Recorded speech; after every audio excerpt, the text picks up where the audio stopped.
Hey you, come, gather around the campfire, and welcome to the party. This is Party Chat, a JRPG podcast, where we talk about everything that we love and don't love about JRPGs and other Eastern titles. I am your host, Cameron Hawkins, and along with me, as always, is my party partner, Kevin Kenson. Kevin, how you doing? I am doing good today. We are currently witnessing Santa Ana Winds Part 2, which is not as bad as Part 1 when we lost stream midway through because my internet and everything else went down, but I don't think that's going to happen this time. Fingers crossed. Yeah, like fingers crossed. This should be a shorter episode than our normal weekly episodes because this is a special episode. We're probably just gonna like call it a review, but this is our first review episode that's completely dedicated to a singular game, and that game is Phantom Brave: The Lost Hero, which we'll get to more in a second. We want to do some housekeeping first. We want to mention that if you have been enjoying the show, it would be really great if you just pause the podcast you're listening to really quick, get on your phone, and give us a 5-star review. It helps us out, helps with exposure, and we want more people to join us in our dialogue conversations about JRPGs and the things that we love. And if you can also subscribe to our YouTube channel, and that'll help as well. I want one of those big play buttons. You know what I mean?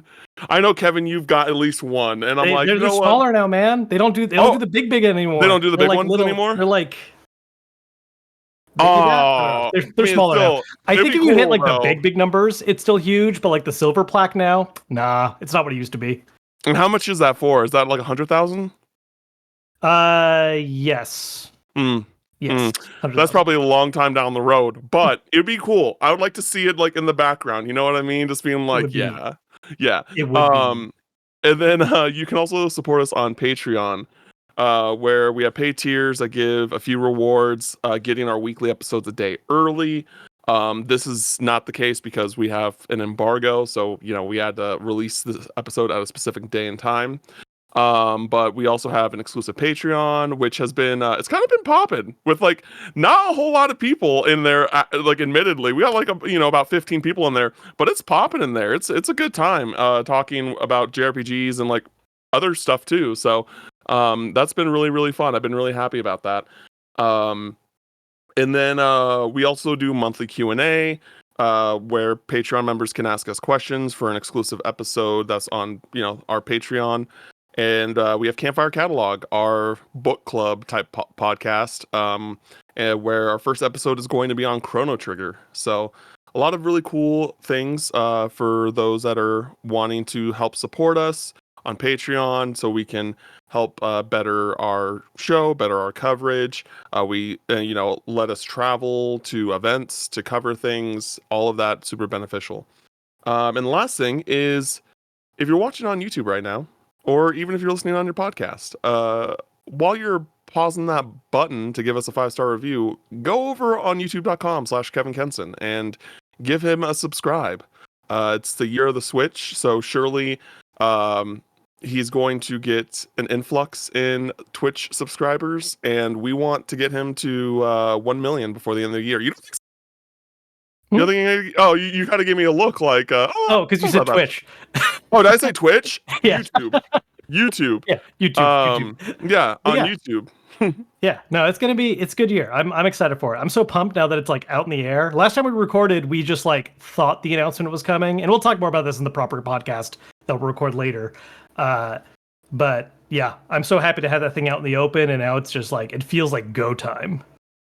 Yes, yeah, this episode is being recorded before our next weekly episode, so we haven't gotten to talk in depth about the Switch 2 announcement and things like that, but we will in the future. And then one quick shout out too, just as part of the Patreon, as Cam had mentioned, one of those main benefits for I think our middle tier is the monthly Q&A, and we're recording the first one very soon. So if you want to get those questions in before we record that one, make sure to jump on, join that tier, and you can ask those questions for our inaugural episode. Absolutely. But Now we are going to get straight into our review of Phantom Brave: The Lost Hero.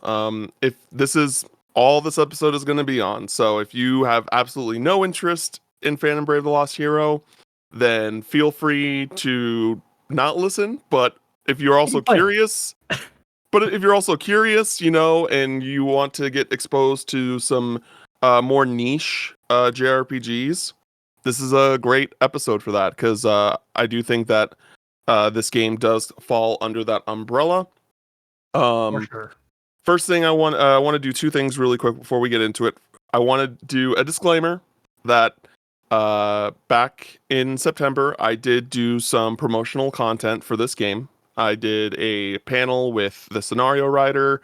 I was on a panel about JRPG stories that helped promote Phantom Brave: The Lost Hero at PAX West.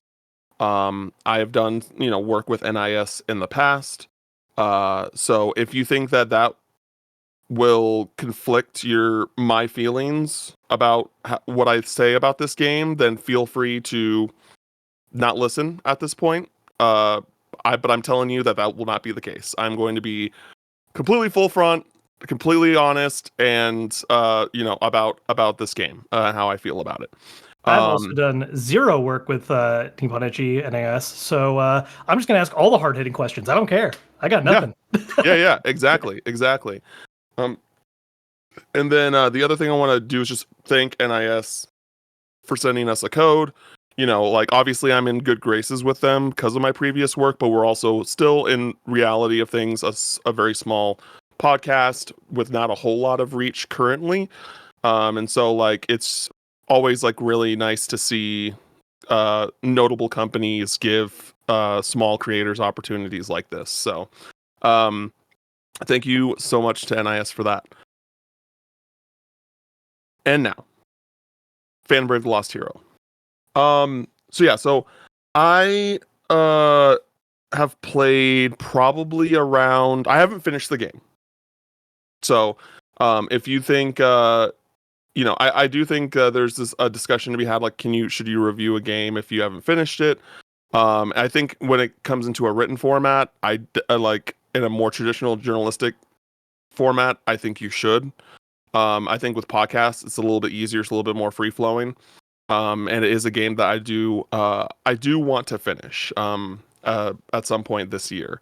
I also want to mention before I get into this that this game is releasing a week from today, a week from the day that it's this embargo lifts, being the January 23rd.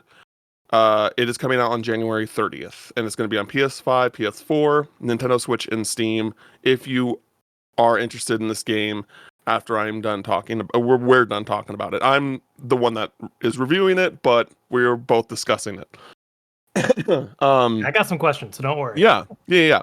So overall, I like Phantom Brave: The Lost Hero. I think that I haven't played a Disgaea game. And as I've talked about on previous episodes, that this game is supposed to hopefully be a new pillar for NIS as a franchise, that they want to kind of revitalize this franchise and keep it a kind of consistent entry, once every 2 to 3 years, that kind of vibe. And I can totally see the potential in that. I don't know how much the gameplay differs from Disgaea versus a Phantom Brave to warrant that. Because I do know that there are some things that I was introduced to in this game mechanically that is in Disgaea that I didn't know until I looked it up. Even if I didn't look it up, I would have been like, "Oh, this was introduced in this game," and I had no idea. But no, we were kind of talking about that off podcast because we were in LA together and we were talking about games, of course, and things like that. That I think that this game is good. I think it has its own unique identity from what I've played. Again, haven't played Disgaea, so just kind of keep that all in mind moving forward.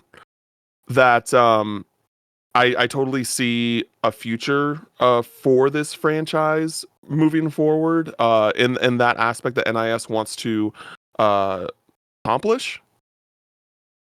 But there are some like just some technical aspects of the game and some balancing issues in the game that I wish that I hope that like they can fine tune either with just an update in the future or just in a future uh Lost Hero, Phantom Brave title.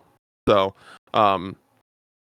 the first thing I want to talk about, because I think it goes into the gameplay and the mechanics of what this game does, is I want to talk about the story um a bit. So the story is you play as this girl named Morona who basically can see ghosts, and they're called phantoms.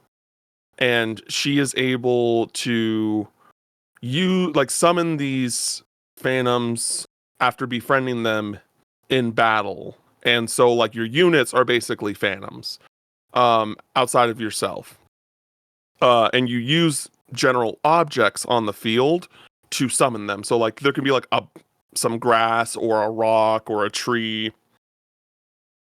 and you just go up to it and you confine them is the term.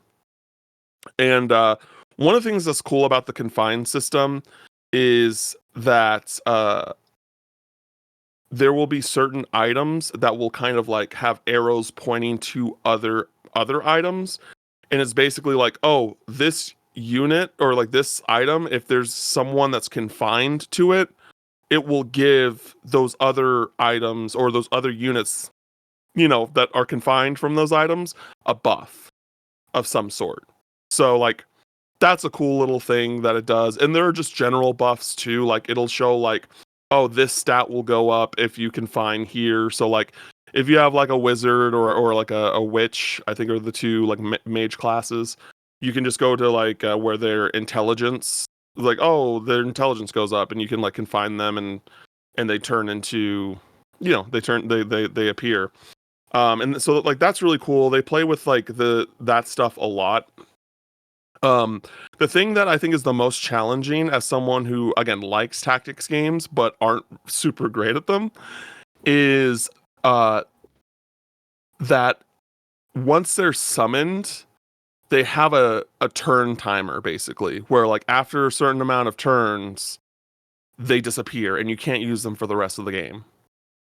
And there's also other systems at play that make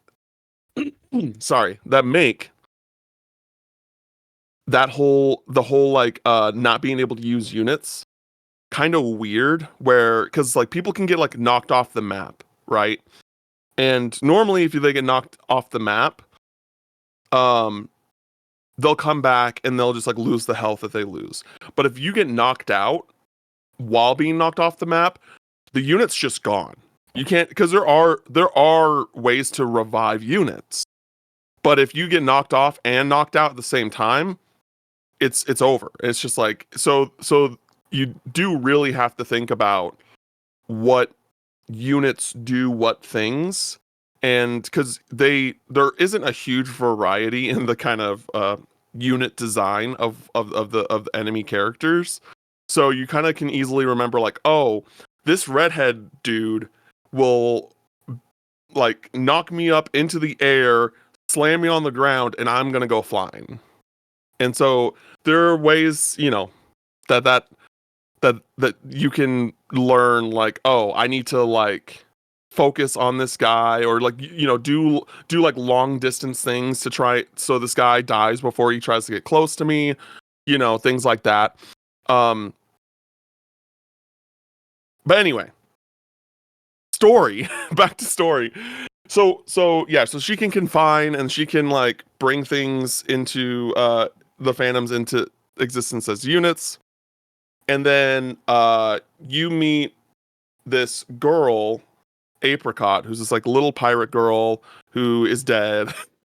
And It goes. y'all work together to try and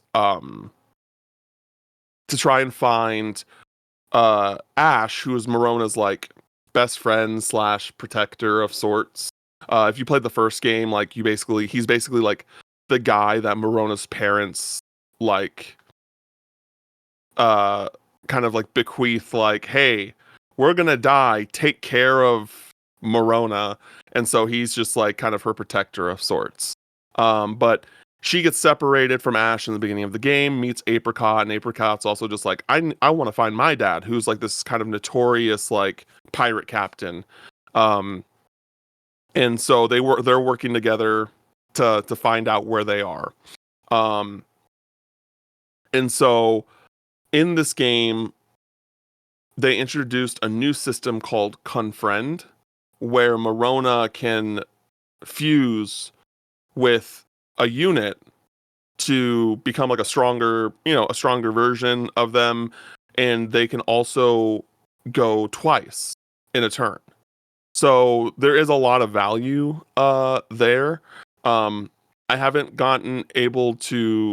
used Confriend a whole lot outside of Apricot because she's just kind of like she's the co-main character, so it just feels like, oh, I'm gonna like team up with her as much as possible because I'm gonna get the strongest unit out of that way.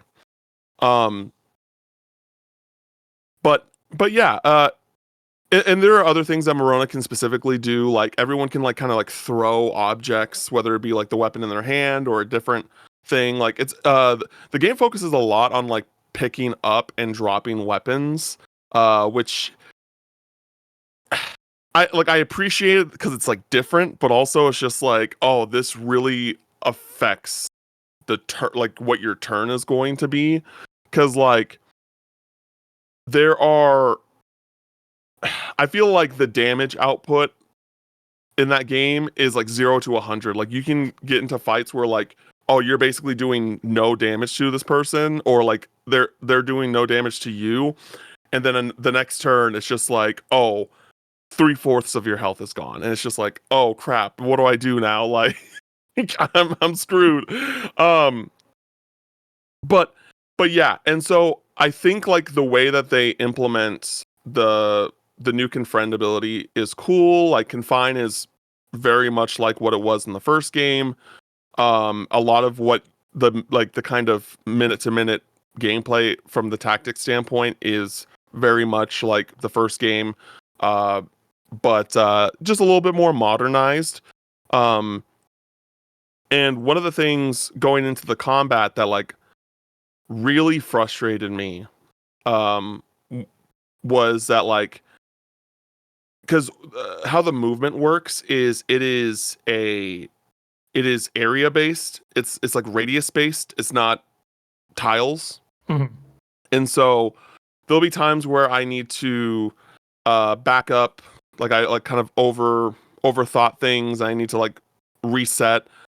But then then you open up the menu, and like the menu should start with like your skills or whatever. It should be at the top of the menu. And sometimes it's just like in random places. So and I don't know why. And I would put I would go to the menu, and I immediately would think like, oh, it's going to be at the skills. It's going to be exactly where I want it to be. And then it's like it's on end turn for some reason. And then I accidentally end my turn. And I'm like, no, dude. And like tactics games, like these levels can be so long. Like, if you start a level, like it's just like, hey, you're dedicating like the next 20 to 30 minutes doing this level. And so there is no like rewind mechanic. No, there's no rewind mechanic. Is there at least, I mean, this doesn't solve the issue of time lost, but is there at least like a quick save option? So like, you're like, oh, I'm 10 minutes in, but I got to go do something. There is like a, hey, restart the battle from, yeah. Mm-hmm. Yeah. Yeah. So that is nice that it has at least that, but I feel like we're at a point now where like the rewind system should just be in every tactics game. It's just like, you don't think so? I go back and forth on that because I understand, like I get it. I like, especially because of how long matches can be, and like you're the one who's played this one, so I can only comment on my knowledge from like past tactics games that I've played. Mm-hmm. I have certainly made use of rewind when it's available, right? Like Yeah. later Tactics Ogre remakes included that feature. Uh, Fire Emblem, some of those entries had that. Three Houses gave you an option like that, and it's great. I think I think I like rewind when it's done interestingly though. Like I don't want just like a free one. Like I do like there being some kind of like I think You Three want it Houses. to you want it to be like a narrative element to it. Not necessarily, but I want there to be some limitations to it. Like I think Three Okay. Houses does the thing where you can only do so many turn rewinds total, like turns worth. I think there was some kind of limitation on Yeah, that. I think that's Yeah. fine. I think that's fine. Like, I definitely think that if they were like, hey, you can rewind 3 times in a match. Like, I don't see anyone like purposefully being like, oh crap, I need to rewind 3 times in Yeah. a single match. But it's just like, especially because again, I don't know if it's a bug. I don't know what it is, but like, because I had other like weird technical issues too, where like a lot of the attack, not all the, so the attacks are either like solo focused or area of effect, right? And there are times where I would do like a area of effect. And the thing is that sucks that all area effects have friendly fire. Yeah. Yeah, so it's It's great all time. friendly. Yeah, it's all friendly fire. And so like there was a time where like I aimed right at this person and I pressed X and then like it attacked someone completely different. I'm like, what the fuck, dude? Like, it's like why? And it was like in a crucial moment too. It was like a Right. crucial like, oh, this is going to kill the boss for this level, like that type of thing. It's just Is like, it is it a why? situation where does that game involve like projectile line of sight? Because that's the thing in some tactics games where like let's say an attack involves Yes, shooting an arrow. yes, So it if does. someone's in the way, like just It the right way, it they'll get it hit instead. it does for projectiles, and I do think the when it does the projectile stuff, like it is much more clear. Like, Mm, hey, you're going to hit this plant before, like, is going to hit this plant, not this person. But when right. you do like these area of attack ones, actually, I don't even think it was area attack. I think it was a solo on that one. Um, because they were very close together, so it had to have been a solo attack. But it's still like it's just like what. I guess Yeah, and my main headspace is like the mentality of like, why would I want to ever solo attack a friendly object? unit. Oh, an object, yeah. Or yeah, an object or a friendly unit. Like that's just like that doesn't make sense. And so it's just like for at least the solo attacks, it should just be like, hey, this this enemy Yeah, person, should like prioritize this unit here. Interesting. exactly. Yeah, and again, I don't know if that's just like a bug thing because that's what it feels like. It Right. doesn't feel intentional, Yeah. but it Like you was feel an like you've picked the issue. right target and that you have done everything right on your end. It doesn't feel like user error. It feels like there is either something missing or something is not working quite the way that it should be. Yes, exactly. Um, but it didn't happen a lot, Mhm. but it happened enough times in like the 4 or 5 chapters that I played where I was just like, yeah, this is a problem. This is a real problem.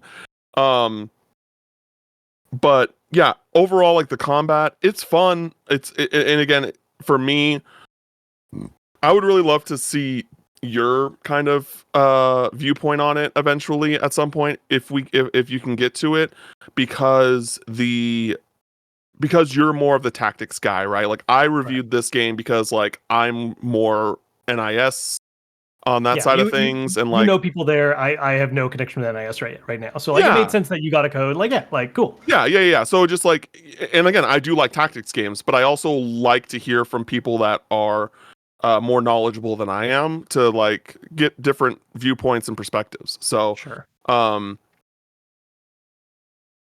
so that being said, the combat really good. Like it's good. It has its issues, um, and I think my main like gripes about the game is that there's like a lot of or it's Yep. not like that there's a lot of, but it feels like that there's going to be further in the game a lot of grinding. Oh, sure.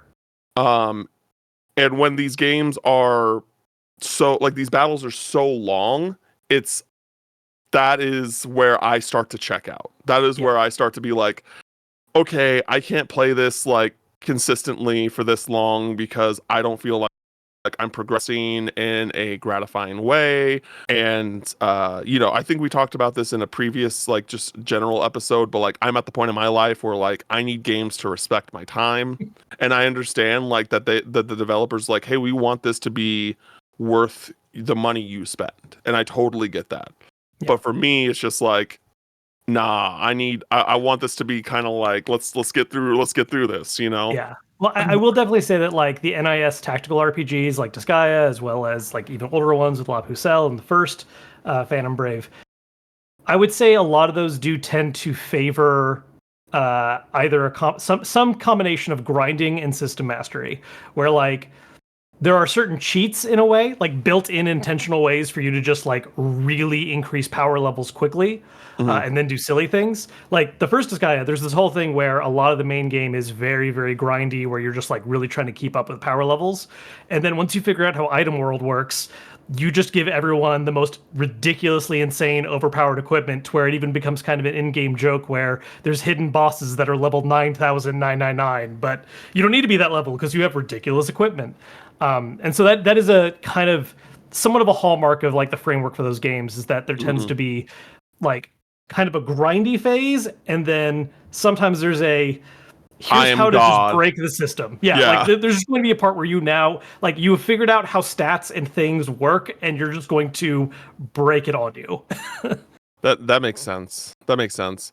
So basically how the off battle stuff works is, it's very similar to the original Phantom Brave. You're on an island and your units basically serve as um your feature heads where like once you get the merchant, you have a shop. Once you have the chef, you have the juice bar, which I want to talk about in a second. And like there's I forgot the class name, but um there's a class it's basically like a angler. I think angler might be the name of the class Like a where fisherman of some sort.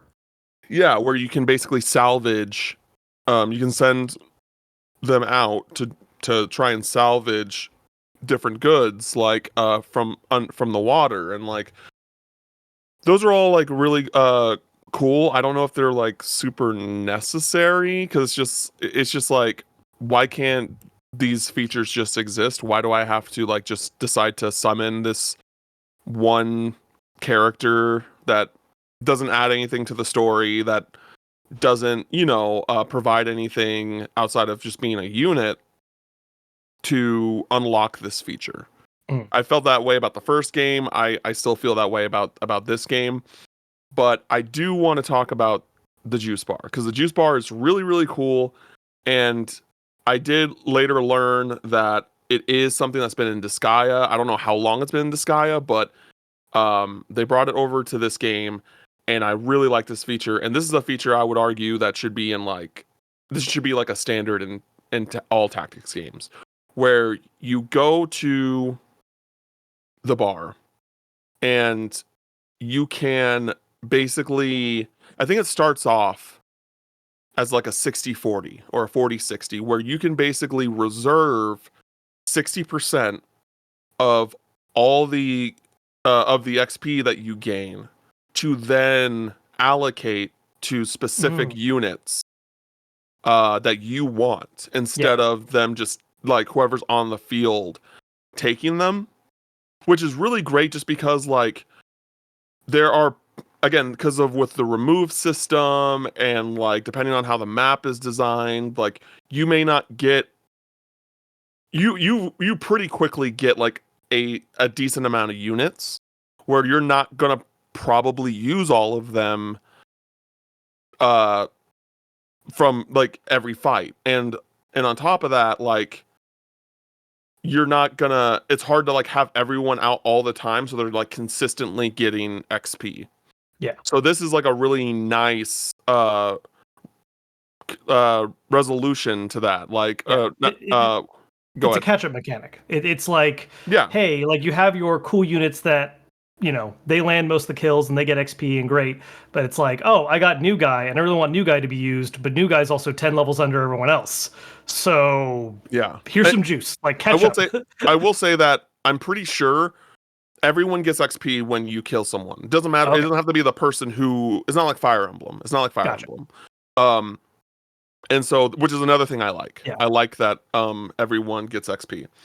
And so when you level up the juice bar, you can heighten the difference. You can change the difference. You can go up to 70 and 80, and and that's something that I think is really cool, and I think is makes the kind of the catch up, kind of like what you said, a lot more approachable, and yeah, that was like my favorite like feature that for the island stuff that the game had to offer.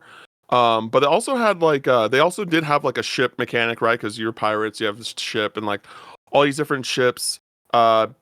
You basically have create a crew, which is probably like 8 to 10 people, but it also might, if I remember correctly, it might depend on the ship itself, because there's different ships you can choose from. And depending on what ship you choose, it depends on like what bonuses they get, whether it's like they gain more XP, or things like that. That was also a cool feature. Um, but and then there are other like again there are other things like shops. For some reason, don't get this, still don't get it. When you have the ability to learn new skills, you don't just auto learn them. There's like a skill section Trainer. where you have to go there and just be like, hey, you can learn this now. You've met the requirements to learn this. Learn it. It's like, why don't I just auto learn it? I don't know why Is that there has to like be. there's not like a secondary resource tied I to don't that, think like you have to I don't spend think skill there's a points or prerequisite. money or anything? I Like just I don't think there's a prerequisite for it. No. interesting. Yeah. That is a little odd. They Like, even mention it, just like, hey, just so you know, you have to like get your skills from the fighter classes, like what gives you the skill thing. It's just like, that's interesting. Okay. hmm, Um, and so like it's cool that there are like all these different mechanics on the island. My main issue is that the currencies that you need to get them, you don't get them enough. Like mm, you very quickly, it's just like, oh, I don't have a lot of money for this upgrade or this upgrade, and like that is another factor that goes into you having to grind, because you right. have to like accumulate money, you have to accumulate mana, which is like another resource to get stuff. It's just like, because you can also like fuse weapons and you need mana to fuse weapons, but then also you can like instead of selling weapons, you can like break down weapons to get mana as well. Mm, Like there are ways that like they try to balance it out to give you more options instead of just playing more of the game, but I don't think it's enough, and I wish that they were a little bit more lenient with that. But sure. again, I think that's more of a me thing than the game. Yeah. Because Cuz I did want to yeah. ask, like, in terms of the upgrades, like, so you're saying that part of the issue is you don't always have enough money for all the upgrades available. Are these upgrades that, like, are you feeling like, oh, I need to unlock all of these ASAP, or is it like, okay, clearly I want it? Because like what's the nature of the upgrades? Is it like roster size, like limitations on abilities? Like what kind of stuff do you have to be buying and It's staying on top basically of? like the bonuses increase. Hmm, Yeah, so whether it's like the juice bar or the ship, like the bonuses of what you get go up. gotcha. Yeah. And so like that was kind of my issue with that, is that I wish that cuz in the beginning it does that thing where like when you're starting off and you're just like introduce all these things like, oh, I'm going to spend my money on this, and I'm going to spend my money on that, and I'm going to spend my money on this. And then you quickly realize like, oh, I shouldn't have spent any of that money, because now I have no money and there's these things I want to do that were introduced later that I care about more, that I now have to Yeah. like work my way to getting. Yeah, it's the metaphor archetype XP thing we were talking about the other day on the last podcast. Like I spent all this stuff and then I realized, oh no, there's actually a lot of things this is used for, and it was not made that apparent right away. Yeah, Yeah. exactly. But again, overall, like I think it's fine. And they do have a system where a system is a loose term, but when you're on the island, you know, you can go up to all of the different units, and then they'll just like kind of have like heart that flutters up above them, and they do have like a kind of like a loyalty type system. I didn't get. I mean, I definitely saw characters get like a heart of how many, but didn't. I don't know what was the Like what that does. outcome. Yeah, what was the Yeah. outcome of that? I don't know. Yeah, and how So does that work with, because units are technically like outside of the story ones, they're all temporary, right? You're saying there's only so many turns you can use each one and then they're just gone. yeah, like for that fight, yes, Oh, correct. okay. Yeah, it's not like a permanently gone. Like no, it's just Gotcha. like for that fight. Okay. Yeah, Yeah. It was that would worded be. earlier. I was like, oh, you got to be cycling units in and out. Awesome. Cool. Oh no, that would be. I would not. I would tap out on this game. I would be like, nah, this game ain't for me, man. um, but yeah, and then there's another system where you can like create a dungeon, which I believe is a thing that's been in Disgaea as well, where it Yeah. basically like gives you, you know, it's like, hey, we know that you have to grind in this game. There you go. Yeah. Like, And I'm um, willing to bet there is some way to abuse that. Like once you figure it out. Like there's probably, usually like an optional grind mechanic that ends up being much sillier broken than you think it is at first glance. Usually. maybe. I don't know. We'll see. Yeah. uh, and yeah, I think that the game is good. I think it's a fun time. I think that I think if you're like more into tactics like you are, I think you would be more into it overall than I am. Sure. But I do think it's a good game. I think it's fun, and I can definitely see it having like a future, like kind of like what they're striving to do. Um, and the last thing I wanted to mention, because I actually forgot to talk about this, is like kind of how the story and the levels are structured. So basically, they're traveling to different islands, and each island has like five or six levels um, that progress the story, and like it's cool. It's fine. I think the main issue is that like you will like find out who the big bad is like halfway through, and then you're just like fighting that same big bad multiple times Mm. until you finally it's Very just like, all recurring. right, I'm joining your team now, and it's just like, okay, cool. Yeah, um that's a little running in that's a little the NIS style for their tactics games for sure. Like that's a thing. I was going to ask you, and I hadn't realized you were only as far in as you are, so I don't know if this is a thing that would happen by now. Do you know something that's a bit of a tradition in these games is having cameo characters, but they are usually a little later on. And I'm also not sure if you would catch, like, because I know you haven't, stayed on top of the Disgaea series or any other NIS mm, tactical titles. But do you know if that's a thing that's present in this one, as far as, because like in the first one, for instance, Laharl and Etna from Disgaea were characters that you could get in your party eventually, and it's kind of explained, but it's mostly just a fun, hey, you can get these guys. no, I mean, I don't think so. It's not. It doesn't ring a bell or anything like that. Maybe. And again, I'm not familiar with the Skya, so yeah, don't think so. But did you have any other questions for me? Oh yeah, no, I Yeah, got a yeah, few. I yeah. got a few. So first off, so again, this is a sequel. The original one Mhm. came out on PS2, and I think it is available now on modern systems, at least through a collection or something, right? It's on Was it one of PS5, Switch, and Steam. is that on its PS5. own, or is it one of the Prinny Presents bundles? So in on Switch, it's Pretty Presents. On PlayStation, it is just Phantom Brave: The Bermuda Triangle, I believe is what it's Mhm. called. Yeah, So is it like a digital title where they're saying it's the PS2 like digital catalog or whatever? yeah, exactly. It's just it's Phantom Brave: The Bermuda Triangle remastered. And I think I know where you are going with this. And the answer is no. You do not need to play the first game.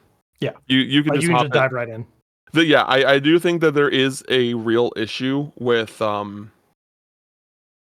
I think there's a real issue with Japanese devs of saying like for these like notable franchises like, "Oh, you can just hop right in. You don't need to play the previous games." And almost every single time they are fucking lying. They're lying out of their ass. FM7 Rebirth will always be the funniest one to me. Like, Yeah, Rebirth, you can Kingdom just start at Hearts, Rebirth. It's fine. Kingdom Hearts 3, like come on now. Yeah, I mean, I get it. It's Um a marketing move because it's like you don't want to tell people don't buy this game, but yeah, like, no, I yeah, get it. I understand the business behind it. It's just like, come on now. yeah. But this is one where you could just jump right in. The game starts off with a recap of the first game, basically, Oh, of nice. everything everything like you need to know. And so I don't think you really need to, and I think that the first game shows its age Sure. pretty notably, even with the remaster. Yeah. Not saying that it's like particularly like bad, but like it's it's a little rough. Like you can it's a PS2 tactics game, and in all senses. So Yeah. Well, and that's actually even where another question I have too is like how, because I remember one of the things, because I did play the first Phantom Brave. I never got around to beating it, but I did play it way back on PS2. That was also like 20 years ago. So my brain's a little fuzzy on these details. But I recall one of the things that was a little bit of a detriment to me on that was that uh, NIS Tactics games have a lot of systems. Like a lot of systems. Like there's a whole lot of mechanics to learn. And Phantom Brave threw a lot of them at you right away with not the best, not even tutorial, but just like pacing and like getting you comfortable with them. Like it really threw you in the deep end pretty fast, it felt. How did that feel for you with this one? Was it like, do you kind of feel like you were overwhelmed early on? Did you get kind of eased into it pretty well? Was it a smooth like experience learning the combat? it's a little bit of both, I would say. I think that like yes, there's a lot that's thrown at you in the beginning, but I also think they're just like, hey, this is what this is. This is how it works. This is what you do. Like they're pretty transparent on all of that stuff.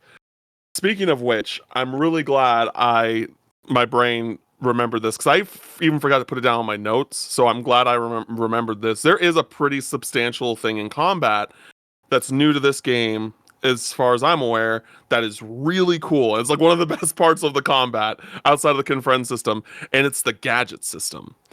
So there are like gadgets that'll pop up on certain maps where you can basically confine someone into it, and they like directly control it, or like move it and stuff. But then but you can also just have a unit go up to it and just use it like manually. So like I think one of the first levels is like a giant cannon where you Nice. just like yeah. And so like and then when you get the engineer class, I believe that's when you can start making different gadgets. Because when I first played Phantom Brave, which was at PAX, I think it was Anime Expo.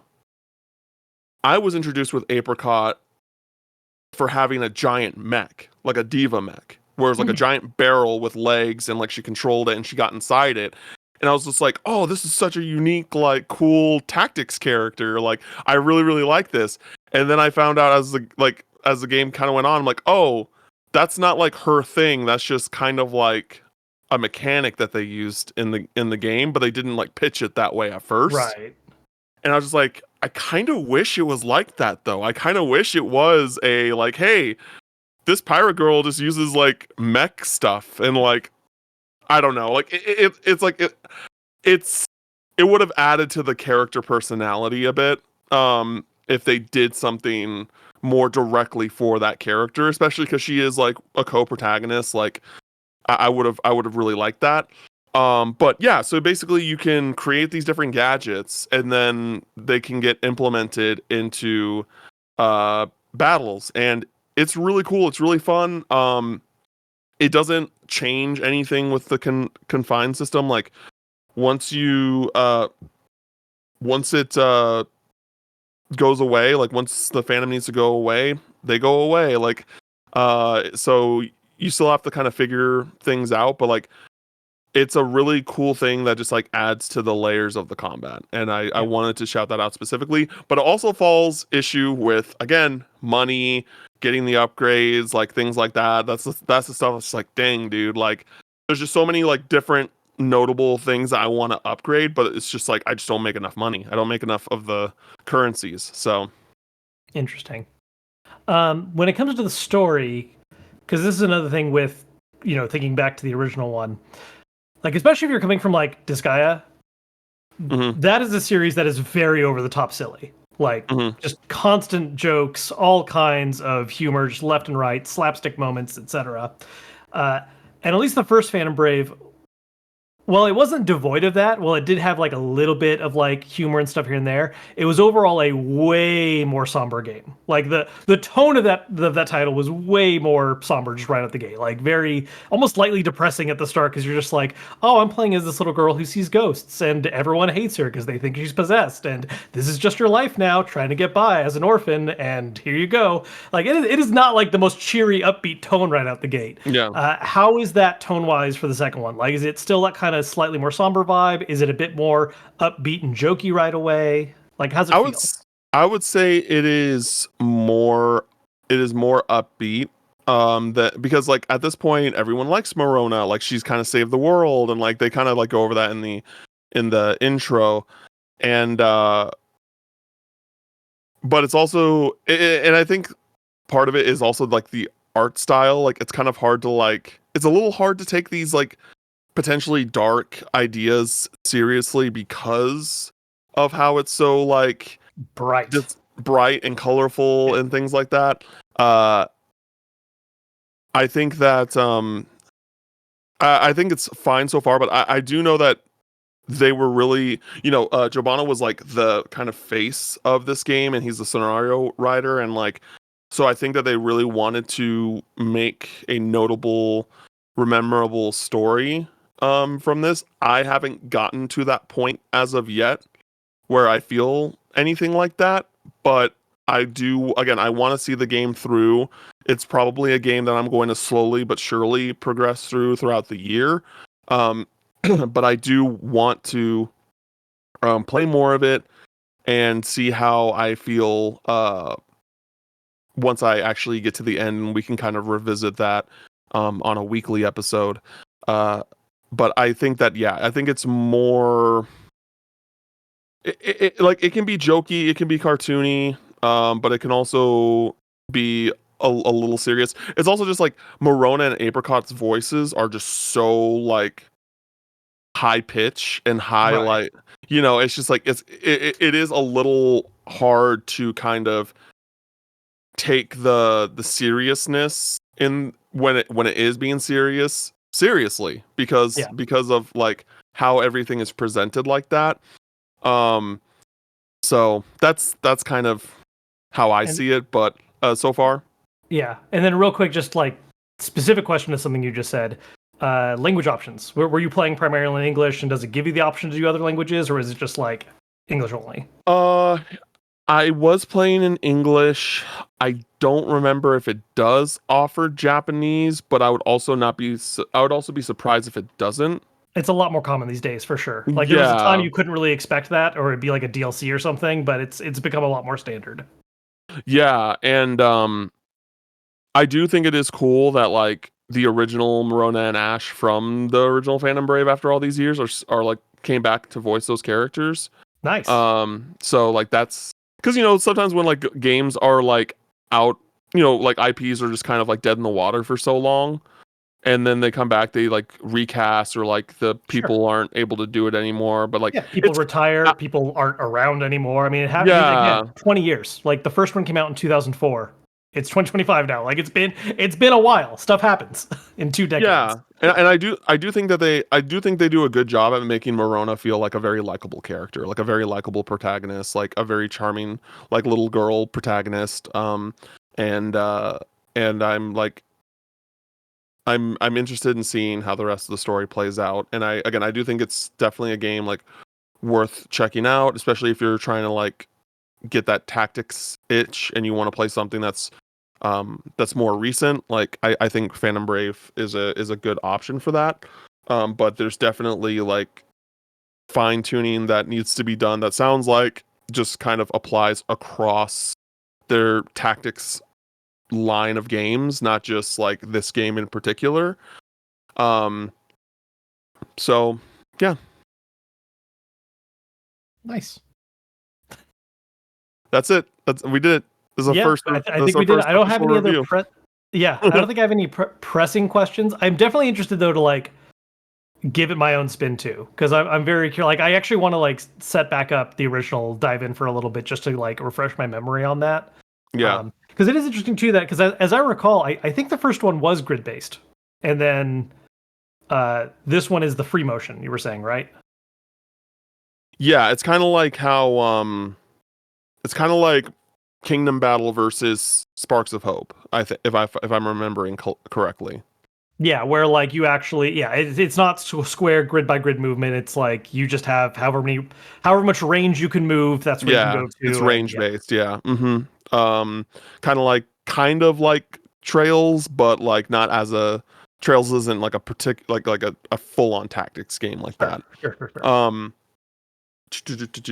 But yeah, we'll see if we can get you a copy of the game, and so we can get you going on that and see how you feel about it too. Because I'm very interested in like how people that are a lot more in tune with the tactics genre would feel about a game like this. Because there's some really cool stuff, but there's also some stuff where it's just like, okay, I get why you're doing this. Like I feel like that this was an intentional thing that you wanted to like make this game grindy to make it more feel like that's more valued for your money. But I would also say like, and I don't know like what I don't know the like age-based audience is for these type of games, but I'm just saying as a 30-year-old man, I don't have like I'm not saying I won't put in that amount of hours to play a game or a tactics game, but the more grindy it is, the slower it's going to be for me to like want to finish it. Like Sure. if it was more like streamlined, with the options to do that, because there are also like side quests, like they're called just requests, like where you can do other things to make that progress. But like when there's no real like open world exploration, side quests, at least for me, just aren't as interesting because I'm basically just doing a specific battle. It's like, oh, that battle's done. I met these requirements, and then done. So there are ways to like make the money, but it's just like whether it's doing the creative dungeon or replaying an old level or the requests, but it's still just like it's still adding time. Like, That's just like raw. It's still adding time, and I still wish that there was like a better way to go about all that. I will say one thing that is cool, which in hindsight I kind of wish I did. I normally like a challenge and stuff like that, but they actually added an easy version after discussing the game with like me and like Brendan from Just the Gems, and then David Vink, who we all did that interview together. They decided to implement an easy mode. Oh, which was cool. Like that was like, oh wow, we actually like we did something. We provided something here. Those two difficulty options? Is it like it's just like normal and standard easy and then easy? Okay. Yeah. So, but the thing is, like, once you start the game, you can't change it, and that's the thing that like sucks. Because I was just like, oh, I'll just play on normal, like, because I've played the game enough times where I'm like, oh yeah, this isn't like a hard. It's not a hard game. I don't think it's a hard game, but it's just like when it comes to like the time investment, like that is another justification for lowering the difficulty in my mind. Because then you just like, oh, you get through things naturally faster because people are weaker, and like it's just like, oh, it makes things go faster. But normally I like to play games on hard. I like being challenged in most video games. But in tactics, I'm just like, I'm not very good at this. And it's also a big time commitment, and so I kind of just want to see where the story goes. Like, is this guy bad? I don't know. I want to find out. Exactly. But anyway, that everybody is our Phantom Brave, the Lost Hero review. That's it. We did it. This is our first review. Do we like? Here's the thing. Here's what I want to say. Is that like, because this is our first review, and like this is our first like non-normal weekly episode, right? And I don't really know another way of like handling these reviews outside of doing separate episodes.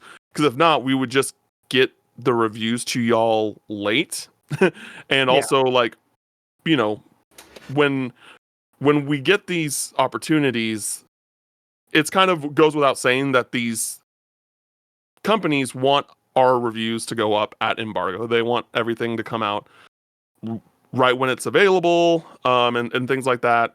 And so we want to abide by that, and we want to, because also like I think it'll just help us grow. Where like right where we're meeting these things at the embargo date, so that gives us more exposure, things like that. That I would love feedback, whether you just like add us on Twitter, at Cam Final Mix, at Kevin Kenson, at Party Chat JRPG.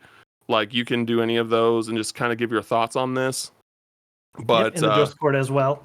Yeah, and if you're in the Discord, you can always, we have a community feedback channel where you can always do this.